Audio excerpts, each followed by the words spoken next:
So we're all sitting around the table. I'm in the middle with the NIO, the National Intelligence Officer. And you go literally sentence by sentence. So these things can take weeks. Like, okay, the first sentence is, the purpose of this paper is to examine Saddam Hussein's actions, potential actions over the next 12 months. DIA, do you agree with that? INR, do you agree with that? Army, Navy, Air Force, Coast Guard. Everybody agree with that? Coast Guard. Yeah, seriously. Everybody's a Commerce Department like they know anything. And then you go to the second sentence. He was afraid that there would be one black figure that could unite black people in America and would make them a formidable force that the FBI would lose control of. Yeah. Martin Luther King was killed, so he was no problem. Malcolm X. One. Oh, and there are still very important unanswered questions. Yeah. Malcolm X was killed, so he wasn't a problem. Fred Hampton was doing dangerous things like opening food banks and, proposing job training programs and other subversive actions. And so they just executed the guy. You ever hear the Jay-Z lyric about that? No. I was born on the day Fred Hampton died. Real bleeps just multiply. It's like, that's some poetic justice right there, right? It is indeed. Every time I hear that, I'm like, that's a bar. That's a bar right there. I like it. But anyway, going back to some stuff, like you've previewed a lot of stuff we got to talk about today with your story. So I'm trying to keep, make sure we get some of this linear and go back with it. So if there's some things people have heard that you're like, oh, I want to hear more about that, we will get there, especially like your case and the craziness that happened there. But, those 8 years from like 88-ish or 89 to 96, 97, when you're working on the Persian Gulf, specifically Iraq, at some point you're an analyst and you go to places, as you said, as John Kiriakou, but at some point you get pulled into the Directorate of Operations, which is the National Clandestine Service, to now officially be a spy. Right. Before we get there, you had said, I think it was like 4 months into your career, you went to the farm? Yeah. Okay, so this is in that 9 months build up to the war. You go to the farm. How long did you go to the farm for? The original training was 6 weeks, to the best of my recollection.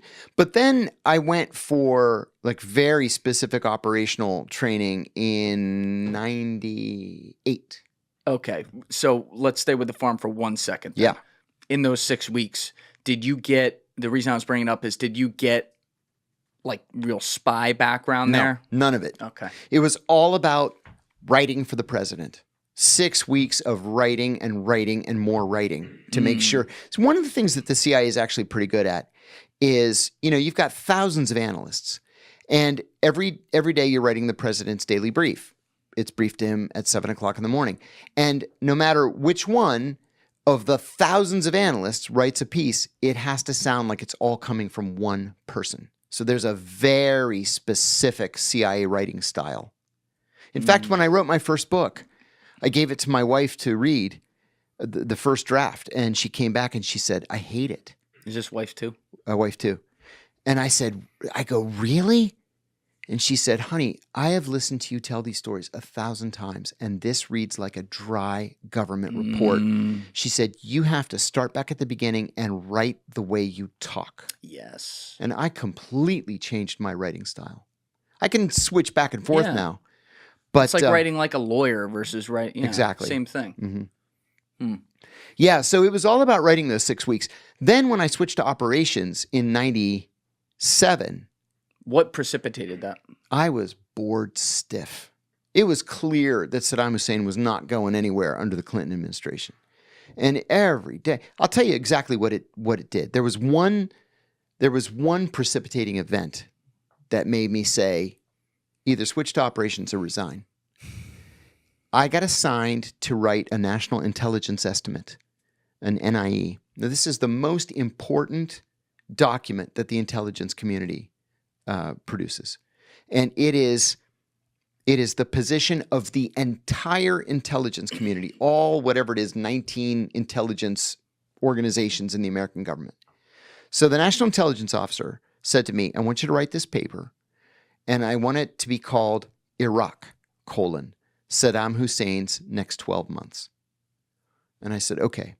So I wrote it. I said, Saddam could threaten the Kurds. He could threaten the Shia. He could threaten Kuwait. Big deal, right? I might as well have just taken the previous one and changed the date on it. So he calls together representatives of all of the intelligence services, right? We're talking about the Defense Intelligence Agency, State Department, Bureau of Intelligence and Research, Commerce Department, the Pentagon, the uniformed services, Army Intelligence, Navy, Air Force, everybody. Everybody gets a vote. So we're all sitting around the table.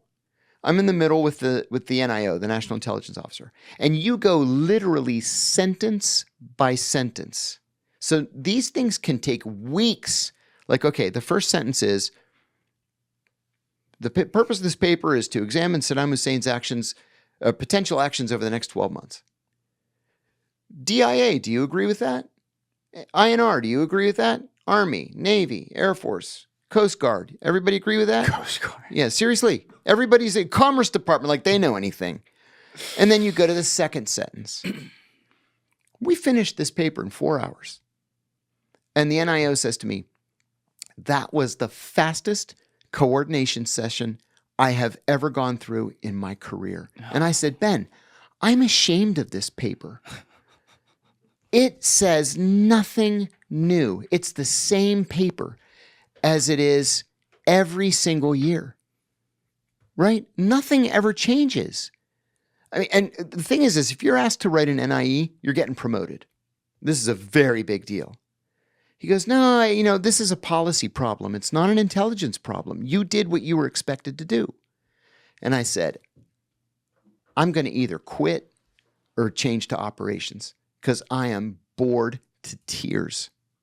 And then it just so happened that this job opened up in the Counterterrorism Center, and they were looking for an operations officer at the end it says, either Greek or Arabic strongly desired. Oh. And I was like, hey. It's like they're talking to you. And as it turned out, I was the only person in the entire CIA who spoke both Greek and Arabic. So I applied, and I went down to the Counterterrorism Center, and I sought out the officer who had listed it. He was a big shot. You said this is like 97? 96? Very late 97. Okay. And I said, I don't know the first thing about operations, but I speak Greek and Arabic fluently. And he's like, are you kidding me? And I said, no. And he said, are you willing to be tested? And I said, oh, of course. I said, actually, I just was tested in Arabic a couple of weeks ago, but I'll take whatever test you want me to take. And it turned out not only was his secretary Greek, like Greek, naturalized American, she was from Rhodes. So she comes out and she starts speaking to me in Greek. Tenant's worst nightmare. Yeah. And I'm answering her in Greek. And she says, he gets the thumbs up from me like that. And he said to me, it is a lot easier and a lot cheaper to take a linguist and teach him operations than it is to take an operations officer and teach him how to speak Greek and Arabic. Yeah, they're hard languages too. Hard languages, really both hard of languages. them. And they have nothing in common. Yeah. And so I got the job. And they sent me to the farm for the real training. I was going to say, so you've never at this point, like, you've learned to think the way they think culturally at Langley. You know, I'm sure there's a lot of discretion and maybe some natural, good, healthy paranoia you have in life because of who you are. But you've never had to be the dude walking in jeans and a flannel through the streets, tracking another dude. Nope. And I carrying ended a up being gun. good at it. Oh yeah, I've heard. So but fun. like, was there a part of you right when they said, "All right, you're in," where you're like, "Oh shit, this is a whole new." No, I was so into it. I was so into it.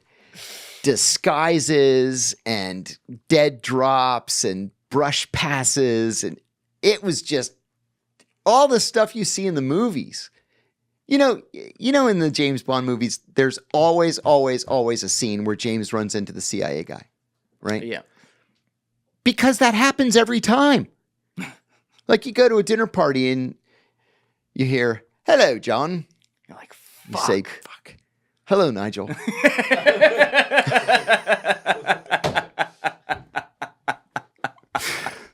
Stay away from the shake, Nigel. He's mine. Like every time. Yeah. So anyway, I go down there and I did not have to take, you just alluded to something that's important. I did not have to take what is colloquially known as CIA 101, right? Mm-hmm. I was already mid-career. I know how the CIA works. I know what the offices do. I know what the different job, descriptions are. So I didn't need any of that stuff where they take you, you spend 6 weeks in this office, then you do 6 weeks in that office, and 6 weeks in disguises, and 6 weeks in lockpicking. I didn't have to do any of that stuff. So we went straight into the, shooting. Wait, you didn't have to do like lock picking and disguises and stuff like that? No, because they were introductory. Like if you're just hired out of high school, or not high school, out of grad What did you school. know about that? I don't need to know about it. All you need to know is that it exists. Okay. And so if you need somebody to pick a lock, you send a cable. They're there the next day. They pick your lock. Fair enough. Yeah. So my first day, the course is called Crash and Bang, right? Because you crash cars and shoot stuff. And so my first day, we're sitting there. It's like a dozen of us. And the instructor says, okay, let's start. He says, I got to ask, who here does not own a gun? And I put my hand up. God damn it, John. I know. And I look around, and I'm the only guy with my hand up. And he says, you don't own a gun? And I go, truth be told, I've never actually touched a real gun. Like, who the fuck let this guy in? And the guy goes, oh, shit. He's like, all right. He goes, everybody else, go pick a gun. You come with me. You get the wooden one. I did. I got the wooden one. But only for the first day. The wooden one with the orange tip. They gave you that in a whistle. At least it made a bulge under my shirt. Oh, my God. So he's like, look, you got to learn the parts of the gun. And I had to take the gun apart and put it back together again. It was a Browning 9mm. Okay. Which ended up hurting me because the Browning, for whatever reason, has the hammer has a big kick, and it cut me here. So I was bleeding all over the gun. Did you report the cut? Sir, this cut me? I didn't say anything because I didn't want to be a dick to everybody. But there's a medic, of course, on site all the time. He's like, oh, your buddy, you're bleeding. I was like, yeah, the hammer keeps hitting me. So he wraps my hand up, and they're like, okay, you can't use a Browning anymore. So I got a Desert Eagle. Yeah, don't touch your vagina next time. That's right. It turned out I ended up not just testing first in the shooting, but one of my instructors pulled me aside afterwards and he said, have you ever shot competitively? And I said, no, these guys were ragging on me because I was the only one that, never used a gun before.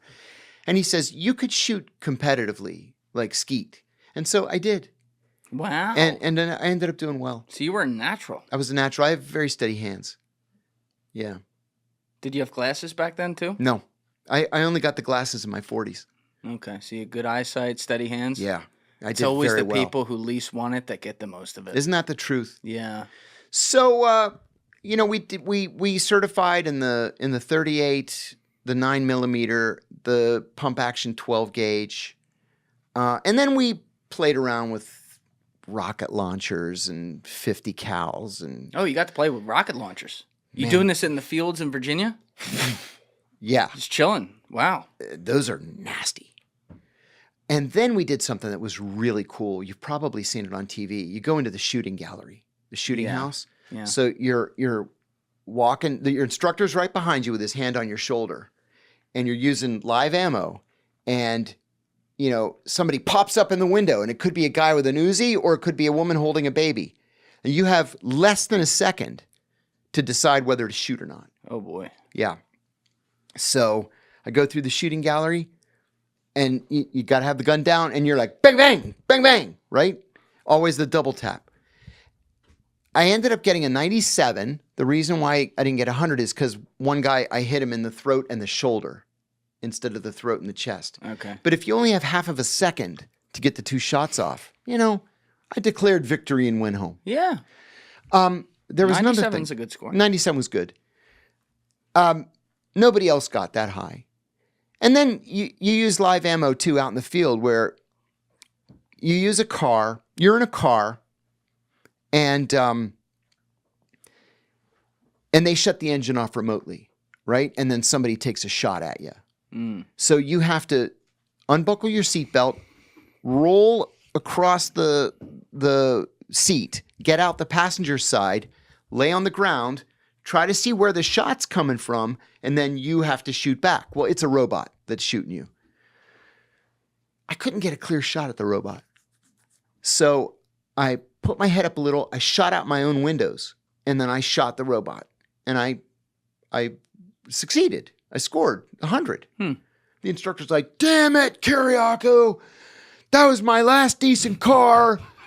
You shot the windows out. I said, you told me I got to shoot the robot. I couldn't get a clean shot because you disabled my engine. Fuck the windows, Bill. I know, right? But man, that was fun. Thank you for watching the video, guys. If you haven't already subscribed, please smash that subscribe button and check out this clip's full podcast episode by clicking here or in the description below.